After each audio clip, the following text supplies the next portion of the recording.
Chapter 11. Alex rushed to the restroom because she didn't want Max to see her cry and get another win. She didn't wait long enough because she would have understood from Max's behavior that he hadn't won this round. She'd never cried like this before. Not in her darkest moments when she realized that she'd been adopted. She thought her mother didn't want her, and when she discovered that her mother died, and she'd never see her face except in a picture.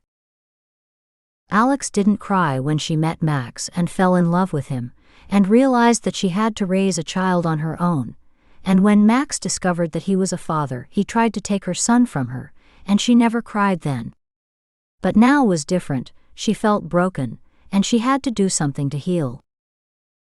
Leaning over and looking at herself in the mirror, she passed her finger under her wet eyes where tears had pooled, and she wiped away her smudged makeup. Then she straightened her dress, herself, and strolled out with her head up, only to see Jonas waiting in a corner near the door. He'd startled her for a second in the dim-lit corridor. "I thought I would have to go in there after you," Jonas confessed. "There is no need for you to come to my rescue." "There's no one to rescue me from a man the likes of Max," Alex moaned, meeting Jonas's worried eyes. "You could have told me how ruthless he was." "I thought you knew." Jonas placed his arm around her shoulder. "Let's go. I don't want him angry at me any more than he is. The dinner is on Maximillian since everyone thinks I'm him," Jonas chuckled. Jonas and Alex strolled to the front and out of the restaurant, and out of the hotel into the bright fading sunlight. Alex glanced over at Jonas. "You do clean up well." Then, as they were stepping to raise their hands for a cab, a limo pulled up and the window lowered. "I was shopping, and I thought you might need a ride home." Jonas' brow furrowed. "Were you having us followed?" "I wouldn't think of following you, Jonas. Maybe that beautiful woman, but never you," Christian said with a wide-closed smile. "Yes, I would like a ride home," Alex admitted. Christian's driver exited the limo and rushed around to the door and opened it, and stood in the way when Jonas made an attempt to get into the car. Jonas stooped to get a glance at Alex sitting next to Christian, hoping she'd protest, but she didn't. "You can take a cab, Jonas," Alex said, and she sat back where all Jonas saw was Christian's smug face. It was then Jonas questioned the wisdom of introducing her to him. Looking straight ahead, Alex said in a cool voice, "Jonas, take a cab and I'll be home shortly. Don't worry, I'm safe with Christian. There's no need to wait up for me." "I thought we were going to see a real estate agent." "You know the hotel is temporary," Jonas noted. "We will, but not today," Alex assured, just in case Jonas didn't hear her. However, he'd heard her, but didn't want to. Christian turned away from Alex to shoot Jonas a nasty sneer, and then raised the darkened window. When Christian's limo drove off into the evening traffic, Max's limo pulled up and Jonas stood bewildered. He wondered if he should tell his brother, or get into a cab and mind his own business. But Alex and Max were his business, and both of them were heading down a cliff they weren't prepared for. Just as Jonas raised his hand to hail a cab, Max stepped out of his hotel engrossed in talk with Jacqueline. Then Jonas locked eyes with Max as he neared the limo. "Can I give you a ride, Jonas?" Jonas's first thought was, how can Max be so cool after his encounter with Alex? 1 minute Max was clearly uneasy, and that's when he thought it best to leave him and find Alex in the restroom. Now Max appeared as if nothing bothered him. However, Jonas knew Max's secrets. Jonas knew how much Max loved Alex before all this shit went down. Could he be as heartless and cold as Alex thought? Could Max have moved on? Maybe there was room in Alex's life for him, since Max no longer wanted her in his. He'd thought as much since Alex implied that someone would want her if Max didn't, and he wanted to be that man when she turned to someone else. Don't think I don't know what the fuck you're doing, Max. Jacqueline, please get into the car. I have to talk to Jonas. This won't take long. Max helped Jacqueline into the car, and then turned quickly on the ball of his feet to meet Jack with a growl. What the fuck do you want, Jack? I want to know why you're treating Alex the way you are. Don't you see how much she loves you? Do you have to take everything from her to realize that you are everything to her? You and her children? She is my wife. Jonas interrupted Max.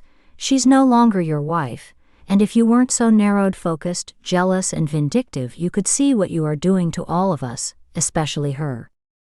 I'll be all right even without you, but all she had was her children because I see now she doesn't have you and never did. No one could break through that exterior of yours.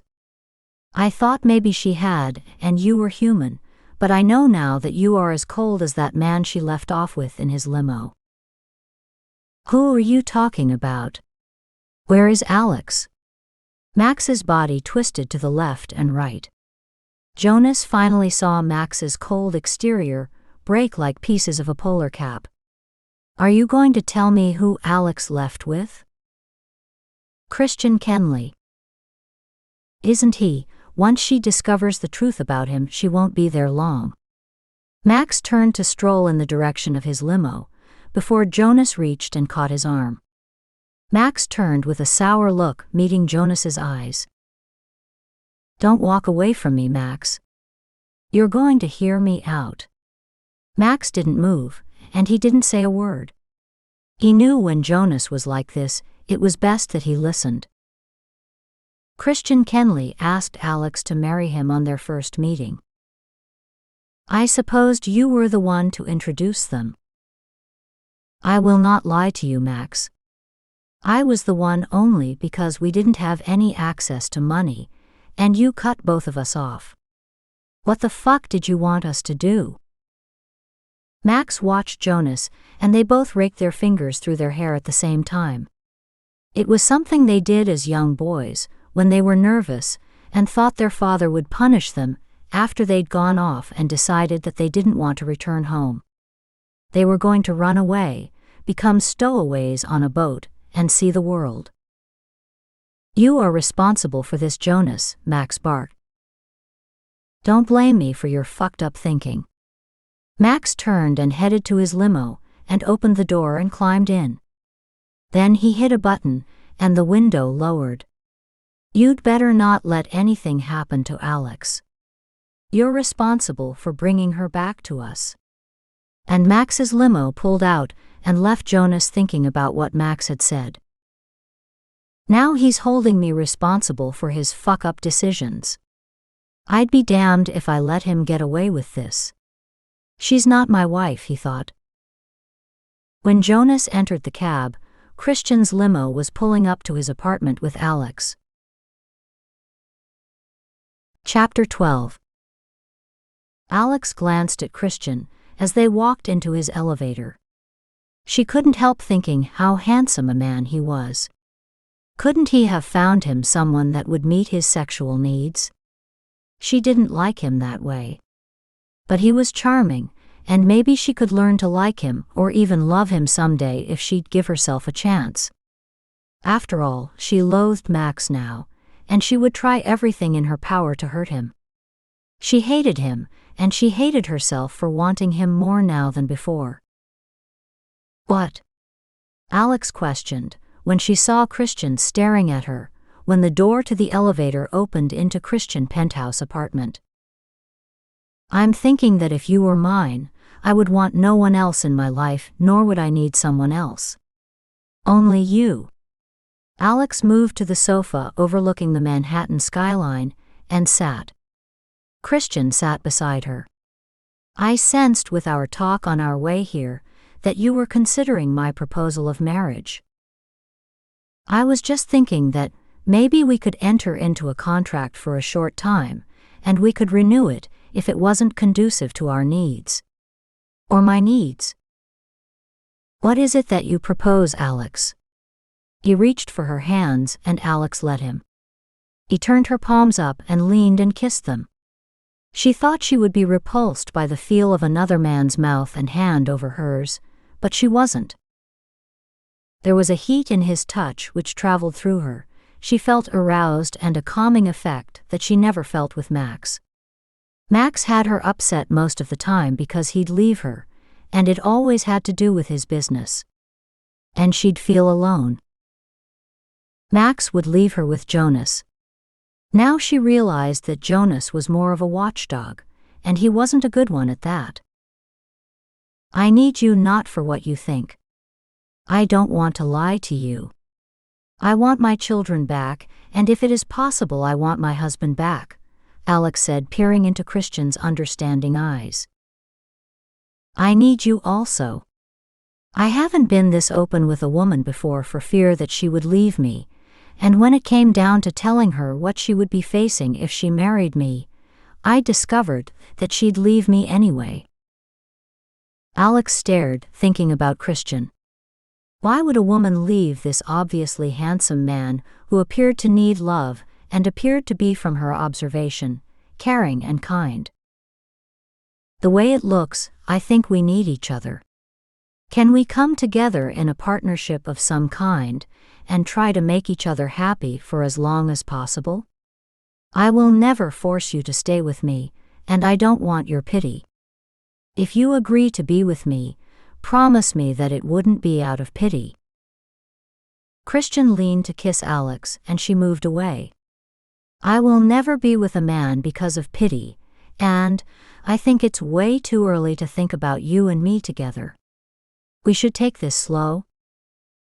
Do you think you have much time when it comes to Maximillian? Do you think he's taking anything slow? He got a divorce from you before you could fly here to New York, when it was almost impossible to obtain a divorce that quick. He's probably trying to figure out a way to keep your children from seeing you. I know Maximillian, and he's a very deliberate and thorough man. Once he discovers that you're with me, he will use everything in his powers to destroy both of us. He owns powerful men.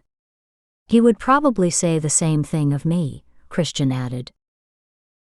Alex sat thinking and trying to wrap her head around Christian's words. He knew Maximillian well, perhaps better than her. He must have had some dealings with him because Max had his hands in a lot of business deals and companies, and with Jonas helping him by substituting as Max, Max was able to control most of his companies, but now with Jonas out of the picture he had to be vulnerable, Alex thought. Alex didn't want to see the man she loved destroyed, unless she was the one to destroy him, and then when he rose from his ashes, she wanted it to be her who brought him back. Maybe then he'd understand that she had to be respected as his wife, his partner and mother to his children. This was her desire, but could she pull it off? Christian had been talking to Alex, and she was drowning in her thoughts when she heard Christian's voice, and it brought her back to the now. It's never too early or late for me to be with you. I've wanted you from the time I saw your picture in the newspapers. I've loved you from that one glance, and I can't believe that you're with me now. Would it be too early to tell you that I love you, and if you marry me, I'll do everything I can to make you happy? It's never too early for that, but first I must warn you that I need my children with me. It will be done. Just like that. What did Christian know or have on Max, where he'd been confident that he could take on Max? You sound sure of yourself, Christian. What do you have that will overcome what Max is doing, or has done? Money. I have more money than he has. I have more judges, senators than he has. I have more resources than he will ever have, and I'm younger than he is. And I have his greatest resource sitting near me. Maybe you one day. Christian aimed a wide, knowing smile at Alex, and she felt secure in that smile and his warm touch as he laid his palm over her hand, took it, turned it over and kissed the inside of her hands once more. If I were to agree to marry you, where would we live? I mean with my children. Does this place look like it won't accommodate children? Christian said with a laugh. Alex glanced around at the ornate antiques, white-colored furniture throughout. The expensive rugs and paintings. No, don't answer that, it was the wrong question. Christian turned to Alex with a warm smile. However, I will promise you one thing, they will have a home where they can be happy. My children need wide open spaces. They are used to a country life, not living in a city, since they are old enough to go to school. I know your concerns, and I do promise you that you will be able to choose where we live. When you have had enough of Max controlling your life and trying to wreak havoc on it, just call me, and I'll be waiting. I have nothing better to do. I'll wait for you a lifetime if I have to. That statement Christian made took Alex's breath away. Chapter 13. When Alex walked up to the door of her hotel suite, opened the door, but before she could lay her purse down and kick off her shoes, Jonas met her on her way to her room. Where have you been? Serious, Jonas? Are you questioning me? Max didn't question me like that. Maybe he should have. Have you turned against me too? All I can say is not today. I'm not any mood for some more of the Blackstone macho bullshit. Alex pushed past Jonas and turned away from her room and sauntered into the living area to drop her purse on a bar near the butler's sink. I'm just saying he shouldn't have allowed you to go off and get involved with me. Alex's mouth fell open and she narrowed her eyes at Jonas. I can't believe what you're saying. Do you mean to tell me that you've finally realized that you are the cause of my marriage falling apart? Think about it, Jonas. He sent me to you, remember? He sent me to you to learn how to become a dominatrix for him, as well as a submissive. Yes, I remember, but can we forget that for now? Max is the reason all this shit is happening. He had been too busy, and wouldn't give up his businesses, not even for his children and wife. Now he's thrown you away for the predators to come in and pick you apart. I don't want to hear any more of this. She turned away from Jonas and went where she'd initially wanted to go in the first place, her bedroom. She felt like climbing in the bed and never getting out. Alex sat on the bench at the foot of her bed and removed her shoes. Then she looked over at Jonas, who'd sat in a chair across from her. What do you mean predators will pick me apart? Are you talking about Christian? If you are wrong. Christian is a beautiful soul, Jonas interjected before Alex continued. Waiting to take over your soul. Jonas's eyes met Alex's when she looked across at him. You must be talking about your brother. He took over my soul and body with his bondage, and we won't discuss what all he didn't want or do to me. Now get out of here. I need to go to bed, Alex barked. I'm going to leave, but you need to know that Max loves you in his own way. Well, he has a hell of a way of showing it. I don't want to talk any more about Max or Christian or you. Just look at your phone, Alex. He's been calling and texting you. And when he couldn't get you to answer, he contacted me, and I had to tell him that you were with Christian Kenley. Then he came to his senses.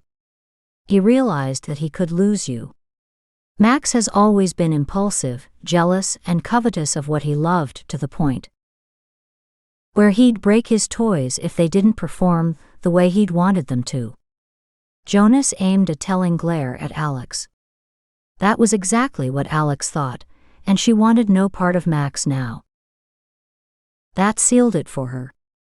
She would entertain Christian until she could make up her mind whether she wanted to marry him or not. Maybe not having a sexual relationship with a man would do her body and mind some good.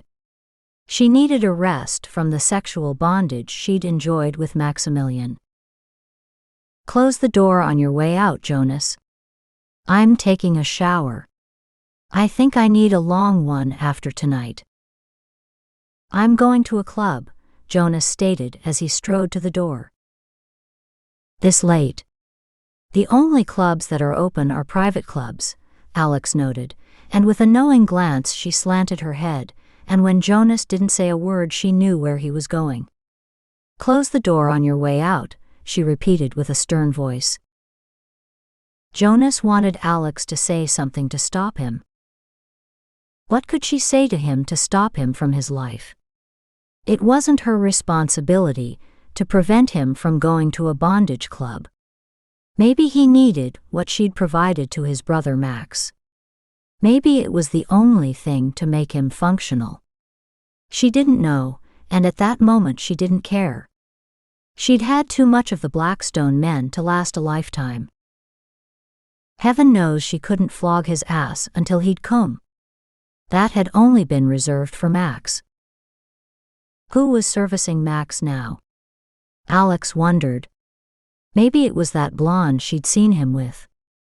Alex had been Max's saving grace, and now he was out there for a woman to claim him because she was no longer his wife, and he'd declared to the world and himself that she was of no use to him by his objectionable behavior. Well, he'd made his choice, and perhaps he thought that he didn't need Alex anymore. Time would tell.